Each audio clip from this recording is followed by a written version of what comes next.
안녕하십니까, 신소장입니다. 오늘은 제가 괜찮은 뉴스가 떠서 거기에 대해서 이야기를 간단하게 드려보도록 하겠습니다. 공실주는 강남 대형 빌딩, 공급은 없고 공유 오피스가 증가가 됐다. 우리가 일반적으로 강남권에서는 프라임 빌딩이라는 얘기가 있어요. 프라임 빌딩이라는 게 뭐냐면 정확하게는 연면적 기준으로 10,000평 정도 이상이 됐을 경우에 프라임 빌딩이라고 하는데요. 통상적으로 강남 오피스는 그러니까 사무실계 단독주택이나 연립주택이라고 보시면 됩니다.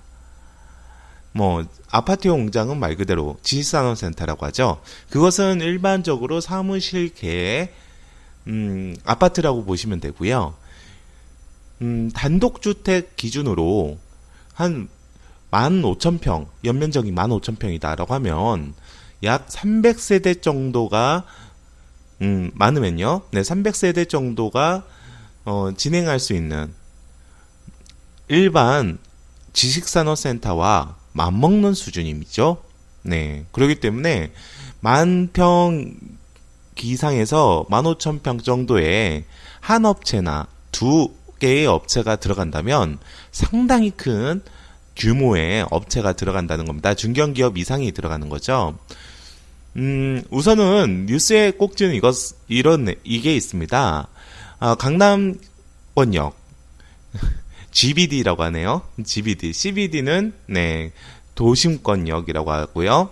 GBD의 프라임 오피스 공실률은 7.9%를 기록했다고 합니다. 서울 평균 공실률이 13.9%고요. 종로 등 도심권역에 있는 CBD의 경우 16.9%에 달하는 사실을 감안하면 차이가 크다는 겁니다. 즉, 강남에 있는 대형 빌딩이 공실률이 상당히 줄어들고 있다는 것이죠.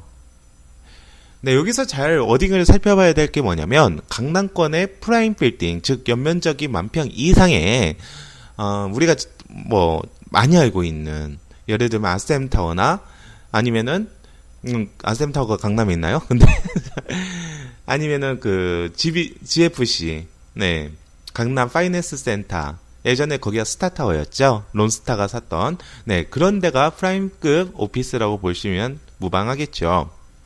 지금 임대료까지도 오르고 있다고 합니다. GBD 프라임 오피스 임대료는 2015년 1분기부터 지난해 2분기까지 6분기 연속 1제곱미터당 86,000원대를 유지했지만 작년 3분기 들어 오르기 시작하여 올해 1분기에 1제곱미터당 93,390원으로 90,000원 선을 돌파했다라고 나와 있네요.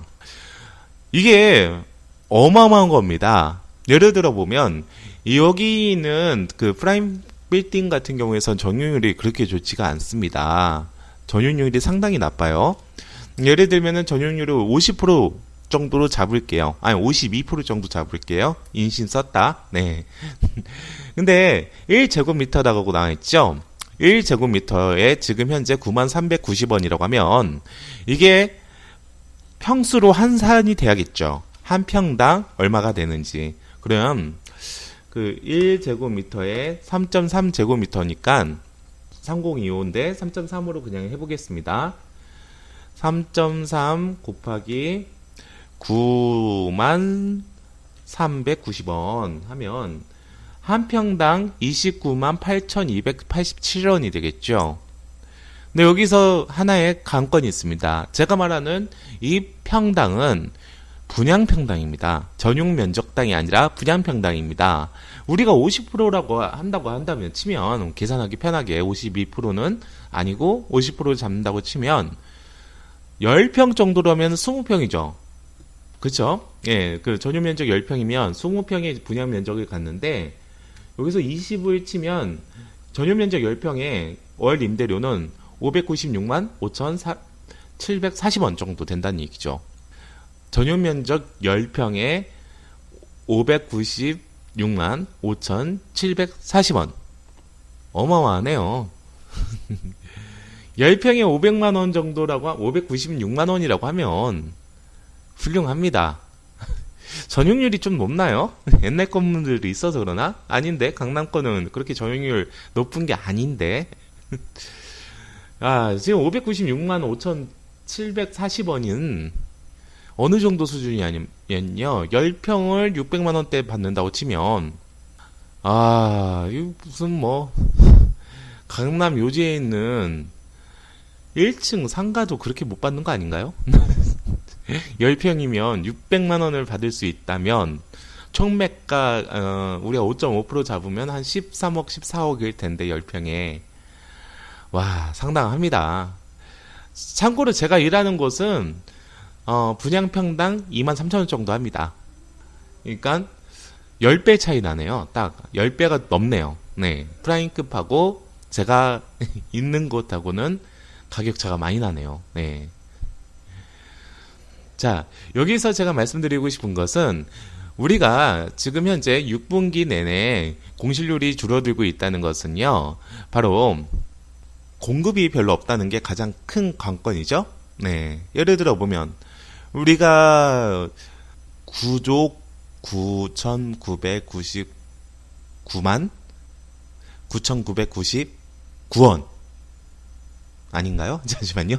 9조 9,999억 9,999만 9,999원으로 낙찰받았던 예전에 삼성동의 한전부지. 왜 999 썼는지 아십니까? 그 현대자동차가 그 오너가 구시잖아요. 그래서 999로 했는데 여하튼 10조로 지금 그 낙찰을 받았잖아요. 여기 같은 경우에서는 낙찰을 받았는데 그만큼 공급이 없기 때문에 그런 가격들이 있습니다. 그러면은 한전을 제가 말씀드렸죠. 이런 거는 땅을 산 거라고요. 한전 부지에 있는 그 한전에 있는 건물이 너무 으리으리해가지고 그렇게 산 건 절대 아닙니다.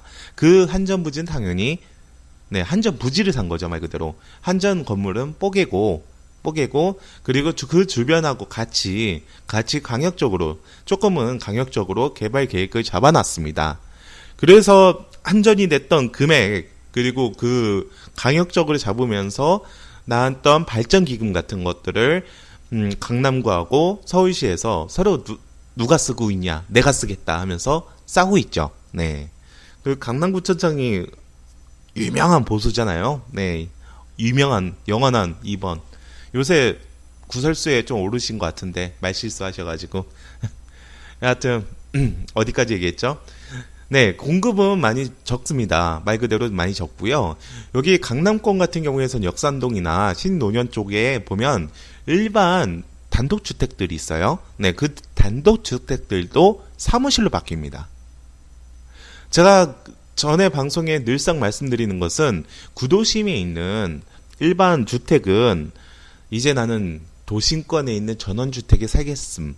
이 절대 아닙니다. 그거는 뭐 세곡이나 마곡, 자곡동, 우리 박근혜 대통령 들어가신 데 있잖아요. 네.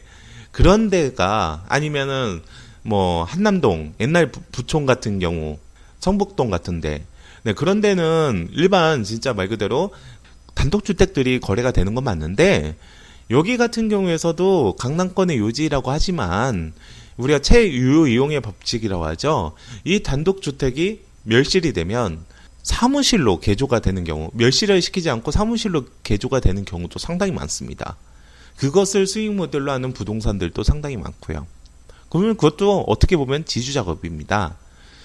물론 빌라라는 게 다세대 주택이라는 게 막강한 파워를 가지고 있어가지고 다세대 주택도 많이 지어지고 있긴 하지만 우리가 다른 구도심과 다르게 뭐 예를 들면 역삼권 지역이나 삼성동 지역 그리고 신논현동 같은 그런 인근에 있는 주택지는 사무실로 많이 개조가 된다.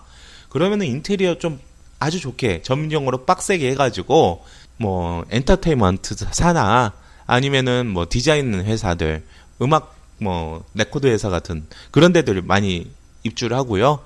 그리고 또 이렇게 디자인들을 좀 중요시하는 업체들도 많이 들어갑니다. 예전에 이런 거 있었잖아요. 거기가 역삼역 인근인가요? 우리 넥슨이 우병우 일가의 건물을 샀죠.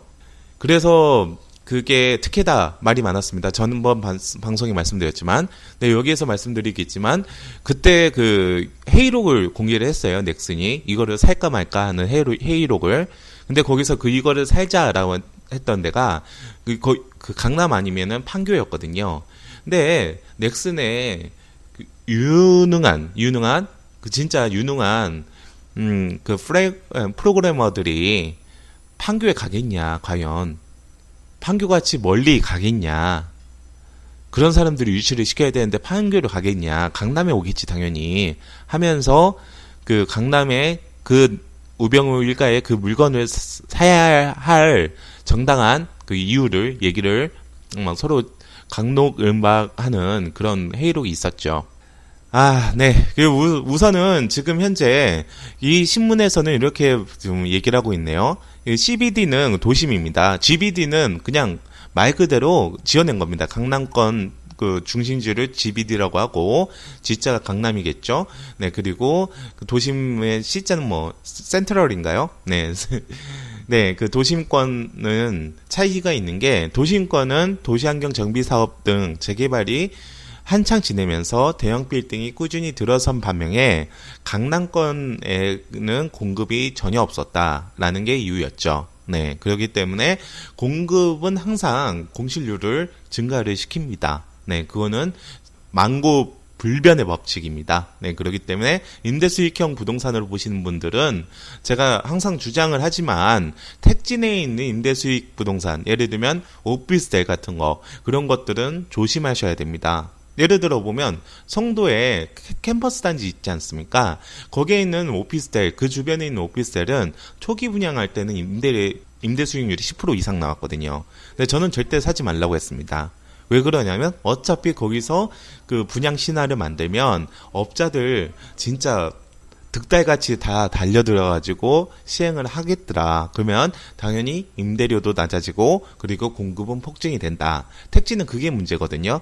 공급을 할 수 있는 토지들이 상당히 많다라는 게 문제입니다. 근데 그 강남권은 그런 게 없기 때문에 지금 그런 문제가 생겼다라는 거 하고, 그리고 여기서 두 번째로 제가 말씀드리고 싶은 건 이거예요. 여기서 말씀드리는 거는 바로 그거 있네요. 넓은 면적의 오피스를 임대해 쪼갠 뒤 작은 오피스로 재임대하는 공유 오피스 업체들. 자, 이게 우리가 주택이나 아니면은 일반 그 주거용으로 본다면 뭘까요? 고시원입니다. 당연히 고시원이죠. 네, 맞습니다. 고시원입니다. 오피스계의 고시원이 많다는 겁니다. 근데 이거는 예전부터 많았어요. 딱 쉽게 말씀드려서 강남권은 무슨 에셋, 예를 들면 A 플러스 에셋이나 무슨 보험회사인가요? 여하튼 무슨 에셋 달고 중개업자들이, 얘네들은 사립대 이상, 예를 들면 스카이대 출신들이 쪼갭니다. 제가 일하는 데는 저 같은 애들이 쪼개고요. 네. 제가 MBN 뉴스 그 부동산 뉴스 가게에서 MBN 뉴스를 한번 깐 적이 있죠. 부동산은, 오피스는 다른 그 부동산재와 틀리게 분할이 가능합니다. 네, 분할이 가능한데, 그 분할은 불법이 아닙니다. 절대 불법이 아닙니다. 여기가 우리가 대수선은 볼을 건드는 거거든요. 그거는 리모델링이랑 비슷하다고 보시면 됩니다. 진짜 리모델링이에요. 우리가 도배하고, 룸 만들고 그런 수준의 리모델링이 아니라 구조 자체를 건드는 리모델링이기 때문에 이거는 건축법상 허가를 받아야 될 상황이 맞고요. 근데 칸막이 하나 세운다고 해서 그것이 불법은 아니죠. 그렇지만 칸막이가 세웠으니 거기에 소방 안전에 대해서는 소방법 위반은 될 수가 있습니다. 그렇기 때문에 스프링클러를 설치를 한다던가, 그리고 그 규모가 좀 작았을 때는 약간의 특례로 소화기를 설치할 수 있습니다. 근데 그거는 1층이나 그런데 조금 작은 그걸 부분에서는 달 수가 있어요. 그러고 보니 제 사무실을 지금 위에 한번 보고 있는데요. 스프링클러는 2개 달려있고 하재 감지기가 하나 다 달려있는데 저기 소화기도 하나 있네요. 안전한 사무실입니다. 우리 사무실은 안전한 사무실입니다. 그렇기 때문에 그 사무실을 분할하거나 쪼갠다고 하죠. 전문 용어로. 그럴 때는 소방법을 좀 따라야 됩니다. 그렇기 때문에 귀찮아요. 비용이 좀 들고요. 그리고 냉난방도 설치를 해줘야 되고요. 근데 우리가 이런 그 오피스 공유, 쉐어할 수 있는 오피스는 많습니다. 상당히 많습니다. 제가 일하는 곳에서도 이런 곳은 많습니다. 이런 것을 하는 이유가 뭐냐라고 하는 것은 말 그대로 임대 수익률을 극대화시키기 위해서 이럽니다. 자, 여기서 진짜 정말 중요한 부분이 있겠네요. 보통 1인 기업이나 스타트업이 등의 공유 오피스들을 많이 찾습니다. 그러니까 창업하는 데나 벤처기업들이 많이 찾는다는 얘기죠.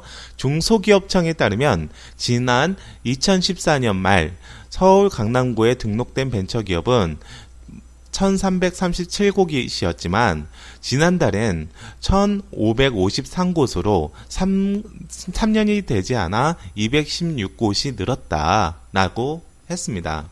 공유 오피스는 말 그대로 고시원이라고 보시면 돼요. 네, 고시원이라고 보면 어떻게 보면은 그 환경은 그렇게 좋지 않습니다.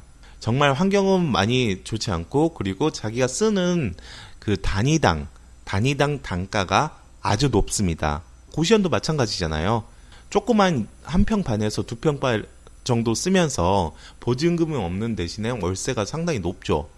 네, 그거랑 비슷하다고 보시면 됩니다. 이것도 어떻게 보면은 재유효 이용의 법칙에 따르는 거죠. 그래도 자기 명함에 강남구에 지금 사무실이 있다라는 것을 팔 수가 있죠.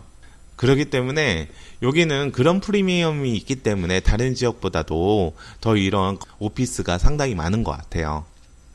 자, 이 방송을 한번 2부로 한번 넘어가 보려고 합니다. 1부는 제가 이거 강남권의 GBD에 대해서 간단하게 얘기를 드린 걸로 하고 2부는 사무실 분할이나 공유 오피스에 대해서 조금 심화적인 방송을 하고 싶은 갑자기 그런 욕심이 확 생겼네요. 네, 그러면 2부에서 뵙도록 하겠습니다. 부동산 엑스파일 굿모닝 신소장의 신소장이었습니다. 여러분 감사합니다.